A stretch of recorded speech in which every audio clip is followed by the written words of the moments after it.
നമസ്കാരം സനോജി. നമസ്കാരം. നമ്മുടെ ജോൺ ബ്രിട്ടാസ് MP ഇന്ന് രാജ്യസഭയിൽ വലിയൊരു പ്രകടനമൊക്കെ കാഴ്ചവെച്ച് UPI സംവിധാനങ്ങൾക്ക് ജനങ്ങളുടെ മേൽ അധിക നികുതി അല്ലെങ്കിൽ അധിക സർവീസ് ചാർജ് ഈടാക്കുവാൻ പദ്ധതിയിടുന്നു. പ്രധാനമന്ത്രി അത് അങ്ങനെ ചെയ്യില്ല എന്ന് പറഞ്ഞിട്ടുണ്ട്. ഈ അധിക സർചാർജ് ഏർപ്പെടുത്താൻ പോകുന്നത് അമേരിക്കയുടെ സമ്മർദ്ദത്തിന് വഴങ്ങിയാണ്. അവരതേ നടപടി ബ്രസീലിൽ ചെയ്തിരുന്നു എന്നൊക്കെ ആരോപിച്ചു. എന്നാൽ ധനകാര്യമന്ത്രി നിർമ്മല സീതാരാമൻ മറുപടി പറയുവാൻ എഴുന്നേറ്റപ്പോൾ അദ്ദേഹം സഭയിൽ നിന്ന് ഇറങ്ങിപ്പോവുകയും ചെയ്തു. ആ അവസരത്തിൽ നിർമ്മല സീതാരാമൻ പറഞ്ഞു, ജോൺ ബ്രിട്ടാസ് MPക്ക് സഭയിൽ ഇരുന്ന് എൻ്റെ മറുപടി കേൾക്കാം വേണമെങ്കിൽ, പക്ഷേ കമ്മ്യൂണിസ്റ്റുകാർ സ്വതവേ ഭീരുക്കളാണ്, അത് അവരുടെ ഒരു ചരിത്രമാണെന്നുള്ളൊരു പരിഹാസം നിർമ്മല സീതാരാമൻ നടത്തി.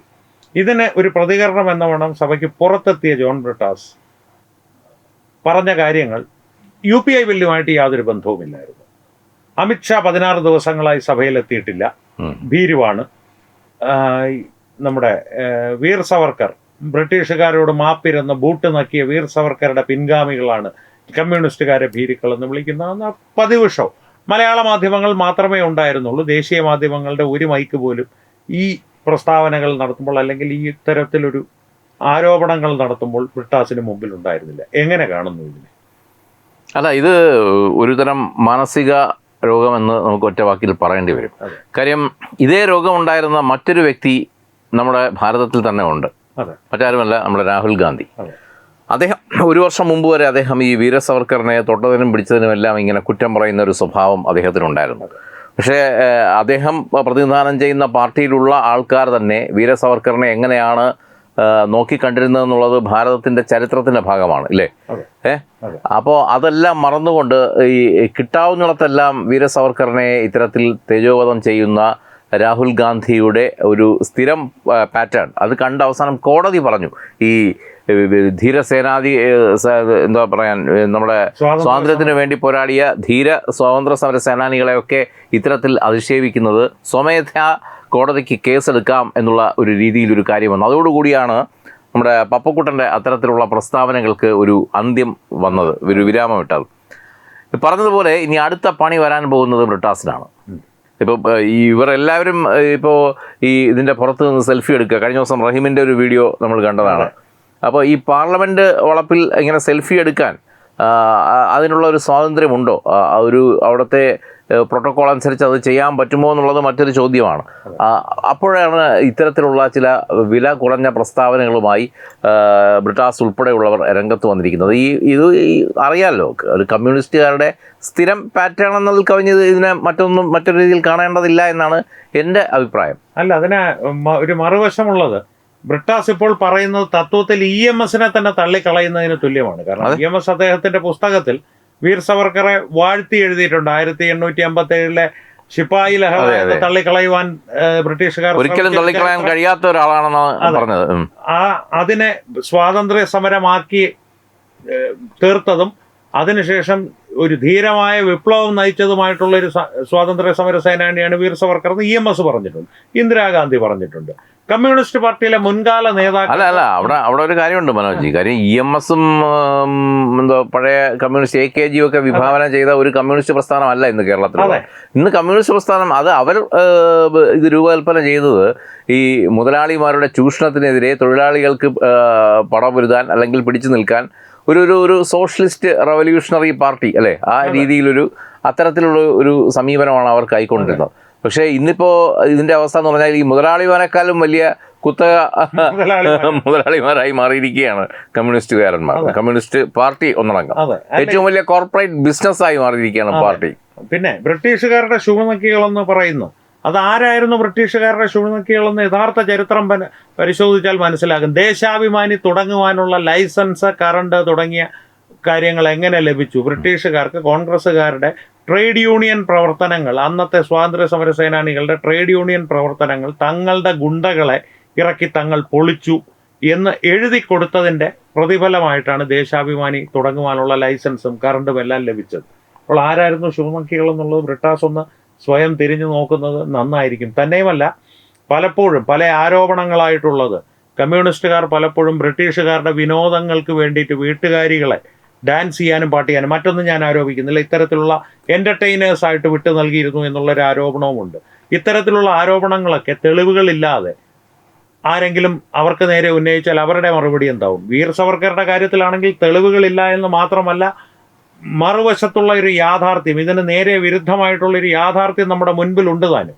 ആൻഡമാൻ നിക്കോബാർ സെല്ലുലാർ ജയിലിൽ EMSO അല്ലെങ്കിൽ AKGO പോലും പോയി ഒരാഴ്ച കിടന്നിരുന്നെങ്കിൽ അവരുടെ വിപ്ലവം ചിലപ്പോൾ സമാധാനത്തിന്റെ മാടപ്രാവുകളായിട്ട് മാറിപ്പോയാൻ.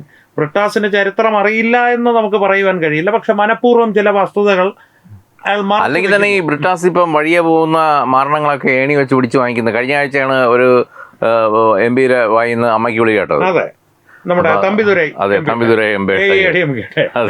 നമ്മളത് കൊടുത്തിരുന്നു. പിന്നെ മാത്രമല്ല, ബ്രിട്ടാസ് ഇപ്പോൾ കാണിക്കുന്ന ഈ ഒരു പ്രദർശനപരമായിട്ടുള്ള ചില നടപടികൾ, MP സ്ഥാനത്തിന്റെ ഒരു കാലാവധി തീരാറായി. കേരളത്തിൽ നിന്ന് ഇപ്പോൾ കമ്മ്യൂണിസ്റ്റ് പാർട്ടിക്കുള്ള ഒരു അംഗബലം വെച്ചിട്ട് ഒരു MP പോലും ജയിപ്പിച്ച് വിടുവാൻ അവർക്ക് കഴിയില്ല. പക്ഷേ ഒരു MP എങ്കിലും അവർക്ക് ജയിപ്പിക്കുവാനുള്ള ഒരു വഴി ഉണ്ടെങ്കിൽ അത് ആ സ്ഥാനം തനിക്ക് ലഭിക്കണമെന്നുള്ള അതിന് വേണ്ടിയിട്ടുള്ളൊരു PR വർക്കാണെന്നുള്ളൊരു. അല്ല, ഇതിനെ മറ്റൊരു രീതിയിലും വ്യാഖ്യാനിക്കാം. ഈ അണയാൻ പോകുന്ന തിരി ആളിക്കത്തുമെന്ന് പറയുന്നത് പോലെ. അപ്പൊ അതിന്റെ ഒരു തിളപ്പും ആവാം. തീർച്ചയായും. ഇപ്പോൾ കേരളത്തിൽ വേരുകളൊന്നുമില്ല. കാരണം പിണറായി വിജയന് പരസ്യം നൽകിയും പിണറായി വിജയന്റെ തെരഞ്ഞെടുപ്പ് തന്ത്രങ്ങൾ ആസൂത്രണം ചെയ്തുമൊക്കെ ഒരു വഴിക്കാക്കി അങ്ങേരെ.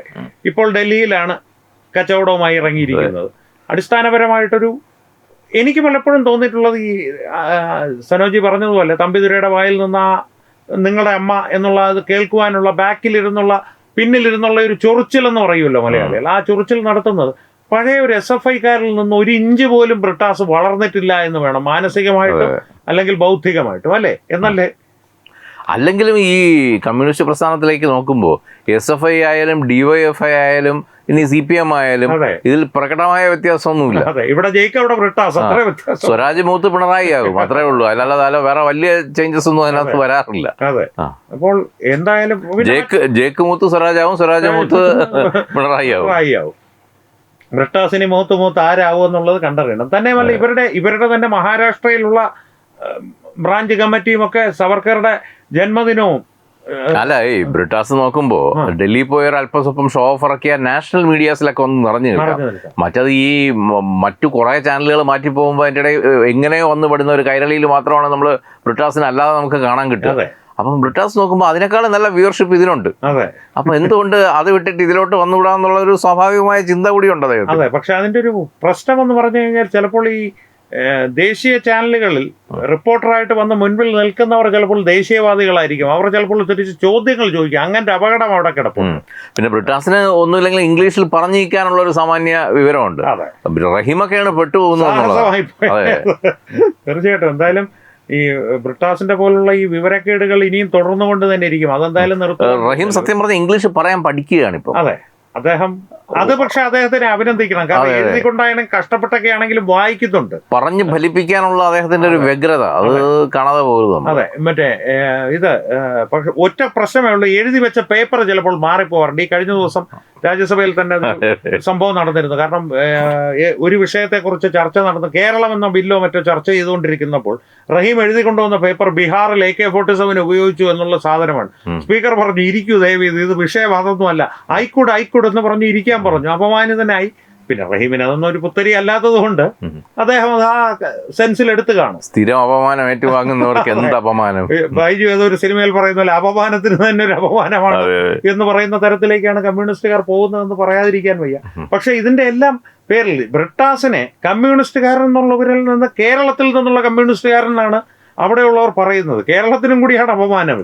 അതാണ് ദൗർഭാഗ്യകരമായിട്ടുള്ള. കേരളത്തിലേ ഉള്ളൂ ഒരു തിരി ബാക്കി. അപ്പൊ പിന്നെ അങ്ങനെ തന്നെയല്ലേ പറയാൻ പറ്റുള്ളൂ. ഒരു അഡ്രസ് പറയാൻ ഇപ്പൊ കേരളം മാത്രമേ ഉള്ളൂ എന്നുള്ളതാണ്. അതെ, പക്ഷെ അതിന്റെ ഈ നമ്മൾ ഈ ബ്രിട്ടാസിന്റെ പ്രസ്താവനയും എല്ലാം അതിനെ അർഹിക്കുന്ന ഉച്ചത്തോടെ തള്ളിക്കളയുന്നുണ്ടെങ്കിലും ഇതിലൊരു അപകടകരമായിട്ടുള്ള കാര്യം ഒളിഞ്ഞു കിടപ്പുണ്ട്.